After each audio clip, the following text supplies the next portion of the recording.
During your rehabilitation, what was the most effective treatment? The most effective treatment really was finding somebody kind and genuine. I'll say this again, somebody really kind and genuine, because as a young person coming from trauma and coming from a place where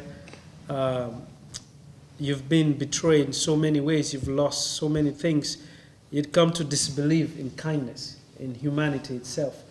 So when the people who were working with us at the center, it only worked if they were very genuine, they really cared about us, not just pretending to be. You could sense it when somebody was pretending.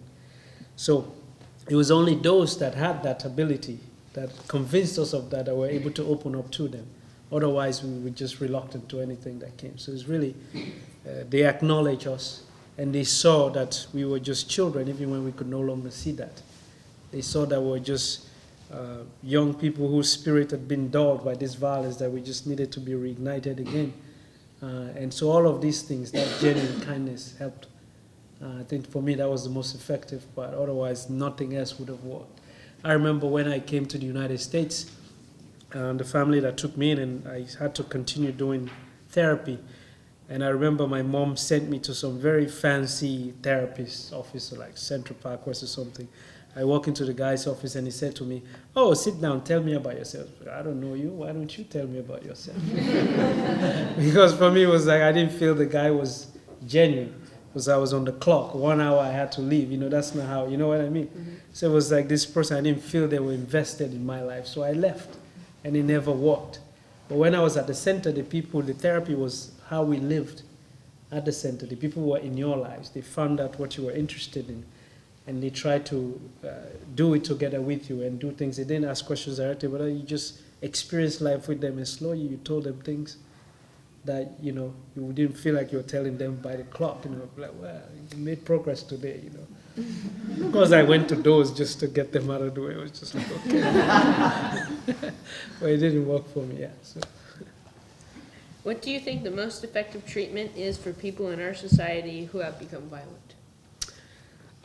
In the United States, well, I live in this country now, so I pay taxes, I guess, so that gives me the... I can say something about things that are unfolding. I think what I've observed in this country is the fact that whenever there's a violent situation, nobody's trying to look at the root causes of it. What allows somebody to reach that point, and what could we have all done together as a community, as parents, as brothers, as friends, to make sure that this didn't happen. Rather, we just all jump into this state of fear, and we try to do things that we think are going to protect us. Of course, it will happen again, So really, I think it's to try and look at not punitive measures, not like punishment, but let's say look at what is it that we can do to prevent this from happening? What pushes a human being to get to this point in any society, Because I don't think anybody just wakes up one morning and decides that they're going to do something like that, There are things that we may ignore. So maybe it's about to refocus how we relate to each other, how we care about each other. Because often I think people do this when they feel like there's nothing left in the world for them. Nobody really, so they become destructive in that sense, How does somebody who is in that state gain access to weapons and automatic weapons? Questions like this we never ask when it happens, right? Everybody just try to find a way to protect themselves by taking certain security measures, but not finding a way to make sure it doesn't happen again. Anyway. You said that you tried to say in your book that it is people who lived in certain conditions who actually understand what true happiness is, and they take that moment, whenever it is, even if it's 1 minute, 30 seconds, to truly be happy, because they know it's a rarity in many places. That actually to have that moment of peace is precious, and they understand that. And so when they're happy, they're genuinely happy. You talk about peace and true happiness, you talk about how peace and true happiness are so precious. How did you find peace and happiness as a child, and how do you find it now?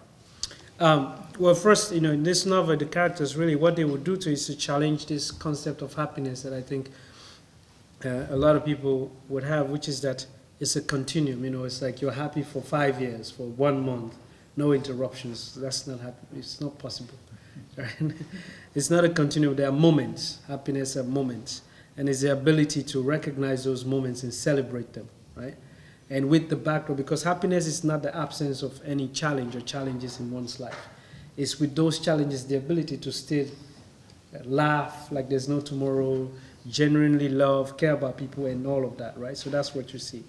When I was a boy, my happiness was pretty much the simplicity of my life, you know, and the community aspect of it. You know, everybody who was older than me was responsible for me. In my culture and in my tribe particularly, we don't have words for extended members of family. We don't have like second cousin, third cousin, this and no. We don't even have words for cousin. It's like, it's either your brother or your sister. You know, the farthest we could go is uncle and aunt. So because when you say this person is my brother or my sister, there's a new responsibility that comes with it, right? If you say, oh, this is my second cousin from my aunt's side, this means I don't ever have to see them. I don't even have to call them, you know. So there's that distance. So it's already with people. So when I grew up, it was like that. Everybody who I grew up with was my father. If I was running around, I would leave my house in the morning when I was a boy. I would go wandering all day with my friends. And on the weekends when we were in school, and then we'd just come back in the evening. Nobody would look for us. We would stop at one person's side. It could be my house, their house, and we'll eat there, and then we'll go off again. You know, so it was like everybody's was, you know, sometimes a little too much. Everybody was in everybody's business, but at the same time, you know, it was like adults cared for children, and children knew that they had to respect, you know, and the simplicity and the beauty that was there was really what. Nowadays, how I find that is through going back home sometimes and through my own family that I'm creating now. So I find happiness through that. Yeah. In your second book, you mainly focus on how not all the death and destruction happens during the war. You talk about how after the war, things are still not in total peace. What was a more challenging book to write, talking about the war or the aftermath? Well, the aftermath was, I would say, was fiction, you know, in the sense that things happened, I observed them, and I also created a fictional world so it was easier. It was difficult to write about the war because I knew the story and I knew what it would bring me, and I didn't want to go back in there. But this world that I created in a fictional sense, I could go back into, so I found joy doing that. But all of them have their own difficulties in certain areas, you know. After the war, the difficulties that come about also could be responsible for what had happened to come again or not. So there's that slight pain, you know, and angst that when you're writing that you feel in that area. Yeah. You talk about nature reacting to the horrible things that happened with people. How did nature react during the war in Sierra Leone, and how has it reacted even when people say the war is over? Well, it's actually an important thing for me when I write. I always consider nature as not a bystander, but rather as another character, because I grew up where we believe in the natural world. We believe that there's magic, there's spirits, and how you behave affects the land, and in return, the land will behave that way. For example, when the war started, before in the morning, birds would sing, different animals would sing at different times of day. When the war started and the gunshots took hold, all the nature quieted, everything, as if they knew something had gone wrong. So that's one of the first things you knew was wrong when you came running to a town. You could not hear any animal, not even a bird, you know. They had all left and gone somewhere else. So you knew something had gone wrong in this place, you know. Mm-hmm. So this is one of the things. And after the war, they came back. They began to come back. They're nesting in the mango trees and they're making those same noises. Slowly, these things begin to regain themselves again, you know. So you begin to see the possibilities that are there. Specifically saw a lot of instances where during the war, you know, because of you know, maybe a grenade or you know, a rocket that's been thrown at a tree, and that tree that sort of collapsed and died. And after the war, the tree begins to grow again. Something begins to grow from that tree. It's beginning to sprout again, you know.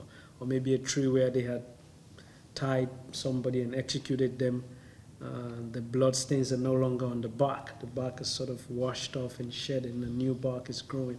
So you see these things, you see possibilities, of things to come. So I see these things. And when I go home, I walk some of the areas that I walked as a soldier, just to see what has happened there. It's difficult sometimes, but sometimes it's also quite good to do. In your native language, mende, a soccer ball, is a vessel that carries air, and night is the sky rolling over and changing sides. What are some other expressions in your language that are described so beautifully? Well, my mother tongue, which is Mende, is very figurative and beautiful in its own way. So when I try to find English equivalent, it always sounds, it comes out quite nice, as you rightly pointed these two examples. There are several ways. For example, how you say an older person in Mende, you describe the person's hair, and how you describe their hair is that you say the hair of the person is the color of stagnant clouds. So when the clouds are not moving, they're stagnant. You can see how white they are together. So that says an old person. How you say somebody's thoughts are scattered, you say your mind is like an anthill filled with smoke. Because if you think about it, you put like a firewood in an anthill, all the ants will start running out the other direction. So it literally shows the things, So there are several things like that when you're growing up as a kid, the language. But of course, when I was growing up, I never really, it's so common, you just speak like that, So when I'm writing, I'm always worried that people don't think that I'm trying to be flowery. I'm not. It's just how the language is, So even a small child could say that, wow, your mind is like an anthill. And then if I write it now and everybody say, wow, it's so nice, and back home they'll be like, yeah. But it's a beautiful, beautiful language.